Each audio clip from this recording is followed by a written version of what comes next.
ಏನ್ ಕೆಲಸ ಮಾಡ್ತಿದ್ದ ಆಕ್ಚುಲಿ ಏನಾಯ್ತು ಸರ್? ಅವನು ಒತ್ತಾರೆ ಓದ್ದು ನಿನ್ನೆ ಇಷ್ಟೊದ್ಮೇಲೆ ಸರ್ ಕೆಲ್ಸಕ್ಕೆ ಅನ್ಕೊ ಓದ್ದು 4 ಗಂಟೆಗಂಡು ಫೋನ್ ಮಾಡ್ಬಿಟ್ಟು ಬತ್ತೀನಿ ಸ್ನಾನ ಮಾಡಕ ಅಂತ ಹೇಳದ್ನ.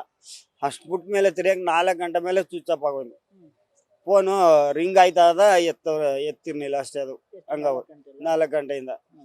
ಅಷ್ಟು ಬಿಟ್ರೆ ಮಾಹಿತಿ ನಮ್ಗೆ ಏನು ಗೊತ್ತಾಗ್ಲಿಲ್ಲ. ಈಗ ಅಲ್ಲಿ ಹಿಂಗ ಅಂತ ಅಲ್ಲಿ ಇದಾದ್ಮೇಲೆ ಅಲ್ಲಿ ಹೋಗಿ ನೋಡ್ದ ನಾವು ಎಲ್ಲ ಇದಾಗೋಗಿತ್ತು. ಅದು ಏನ್ ಕೆಲಸ ಮಾಡ್ತಿದ್ದ ಅವನು ಫ್ಯಾಕ್ಟ್ರಿಗೆ ಹೋಯ್ತಿದ್ದ. ಅವನು ಎಷ್ಟು ದಿನದಿಂದ? ಈಗ 1 ವಾರದಿಂದ ಹೋಗಿರ್ಲಿಲ್ಲ, ಬಿಟ್ಬಿಟ್ಟು ಬಂದ್ಬಿಟ್ಟಿದ್ದ. ಏನೋ ಒಂದ್ ಸ್ವಲ್ಪ ಅದೇನಾಯ್ತಾ ಏನ ಅನ್ನೋದು ಗೊತ್ತಾಗಿಲ್ಲ ಸಾಲಿ. ಅಲ್ಲಿಂದ ಬಂದ್ಬಿಟ್ಟು ಈಗ 1 ವಾರ ಅಟ್ಲಿದ್ದವ. ವಾತಾರ ಹೋಯ್ತೀನಿ ಅನ್ಬಿಟ್ಟು ಹೋದವನು. ನಿನ್ನೆ ಬೆಳಿಗ್ಗೆ ಹೋಗಿರೋದು. ಸಂಜೆ ನಿಮ್ಗೆ ಯಾವ ವಿಷಯ ಗೊತ್ತಾಗಿತ್ತು? ನಮ್ಗೆ 4-5 ಗಂಟೆ ಮೇಲೆ ಗೊತ್ತಾಯ್ತು. ಯಾರು ಹೇಳಿದ್ರು ನಿಮ್ಗೆ? ಯಾರು ನಮ್ಮ ಅಲ್ಲಿ ಉಳ್ಳಳ್ಳಿ ಪೊಲೀಸ್ ಸ್ಟೇಷನ್ ಇಂದ ಏನೋ ಹೇಳಿ ಇದ್ ಮಾಡೋರು. ಅಲ್ಲಿ ಹೋಗ್ತಿದಂಗೆ ಏನ್ ಅನ್ನಿಸ್ತು ನೋಡ್ಬಿಟ್ಟು? ಅಲ್ಲಿ ನೋಡಿ ನಿಮ್ಗೆ ಏನಾದ್ರು ಅನುಮಾನಗಳು? ಹನುಮಾನ ಅಂದ್ರೆ ಅವ ಮಾತ್ರ ಸಹಾಯ ಅಂತ ಎಕ್ತಿಯಲ್ಲ ಸಾವ. ಅವನ್ನ ಏನ ಕೊಲೆವಿನ ಇದೇ ಮಾಡಿರೋದು, ಬೆಂಕಿ ಹಾಕಿ ಏನ ಮಾಡ್ಯಾರ ಸರ್. ಪೆಟ್ರೋಲ್ ಅನುಮಾನ ಇದೆಯಾ? ಹನುಮಾನ ಏನಿಲ್ಲ, ನೋಡ್ಬಿಟ್ಟು ಮೊಬೈಲಲ್ಲಿ ತೆಗಿಸಿ ಸರ್. ಮೊಬೈಲಲ್ಲಿ ತೆಗಿಸ್ಬಿಟ್ಟು ಆಮೇಲೆ ಮುಂದ್ಲದ ಸ್ಟೇಷನ್ ಅಲ್ಲಿ ಗೊತ್ತಾಯ್ತು. ಈಗ ನೀವು ಅನುಮಾನ ಬಂದ ಸ್ಟೇಷನ್ ಕಂಪ್ಲೇಂಟ್ ಮಾಡಿದ್ರಿ? ಇಲ್ಲ ಇಲ್ಲ ಸರ್, ಅನುಮಾನ ಏನಿಲ್ಲ. ಆ ಥರದ್ದು ಅಂದ್ರೆ ಅವ್ನಿಗೆ ಅಲ್ಲಲ್ಲಿಗ ಫೋನ್ ಮಾಡ್ತಾ ಇದ್ರು ಒಟ್ಗ. ಈಗ ನೋಡಿ ಅದ್ರಲ್ಲಿ ಫೋನ್ ನಲ್ಲಿ ನೋಡ್ಬಿಟ್ಟು ತಿಳಿಸಿ ಅವ್ರು ಏನ್ ಮಾಡ್ಬೇಕು ಅದ ಮಾಡಿ ಸರ್. ಯಾವುದೇ ದ್ವೇಷ ಆಗ್ಲಿ ಇಲ್ಲ ಇಲ್ಲ ಸರ್, ಅದೇನಿಲ್ಲ. ನಮ್ಮ ರಾಮಪುರದಲ್ಲಿ ಅಂತೂ ಇಲ್ಲ ಆ ಥರ ಏನಿಲ್ಲ. ನಿನ್ನೆ ಬೆಳಿಗ್ಗೆ ಹೋಗಿರೋದು ಸರ್.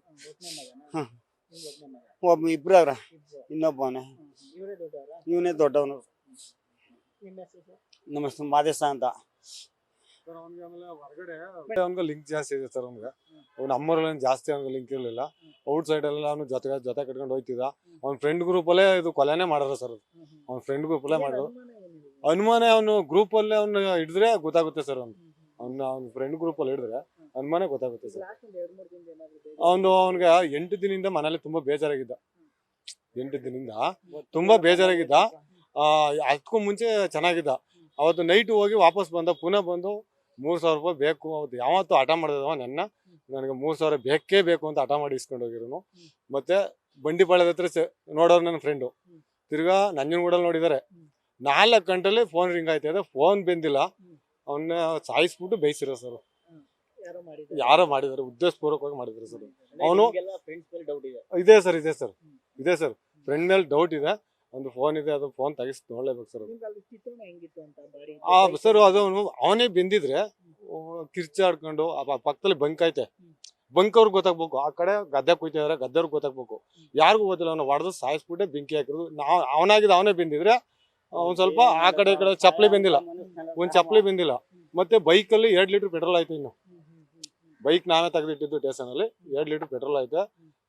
ಬಂಕ್ ಏನೋ ಪೆಟ್ರೋಲ್ ಅವನು ಸುರ್ಕೊಂಡು ಅವ್ನು ಸತ್ತಿಲ್ಲ, ಹೊಡೆದ್ಬಿಟ್ಟು ಅವನ್ನೇ ಪೆಟ್ರೋಲ್ ಹಾಕಿ ಬೇಯಿಸ್ಬಿಟ್ಟೆ ಹೋಗಿರೋದು. ಅರ್ಧಂಬರ್ಧ ಬೇಯಿಸ್ಬಿಟ್ಟು ಹೋಗಿರೋದು. ಮತ್ತೆ ಅಂಡರ್ವೇರು ಬೆಂದಿಲ್ಲ ಜಾಸ್ತಿ.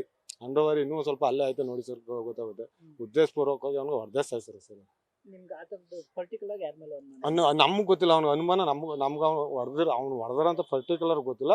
ಅವ್ನ ಫ್ರೆಂಡ್ ಗ್ರೂಪಲ್ಲಿ ಅವನ್ನ ಚೆಕ್ ಮಾಡಿಸ್ಲೇಬೇಕು ಸರ್. ಅವನು ಫೋನ್ ಇದೆ ಎಲ್ಲ, ಫೋನ್ ಎಲ್ಲ ಟ್ರ್ಯಾಕ್ ಮಾಡಿ ಅವ್ನು ನೋಡ್ಸಿ ಅಂತ. ಇದಕ್ಕೆ ನಮ್ಗೆ ನ್ಯಾಯ ಒದಗಿಸ್ಕೊಡ್ಬೇಕು. ಇನ್ನೂ ಒಂದು ಗಂಟೆ ಇದೆ ಸರ್. ನಾಳೆ ದಿನ ಅವನಿಗೆ ಏನಾದ್ರು ಹೆಚ್ಚು ಕಮ್ಮಿ ಮಾಡಿದ್ರೆ ಯಾರು ಜವಾಬ್ದಾರಿ ಆಗ್ತಾರೆ? ಅದನ್ನ ಒಂಚೂರು ಕುಮಾರ್ ಅಂತ ಸರ್, ಇದು ನೋಡಿ ನಮ್ಗೆ ನ್ಯಾಯ ಒದಗಿಸ್ಕೊಡಿ ಸರ್.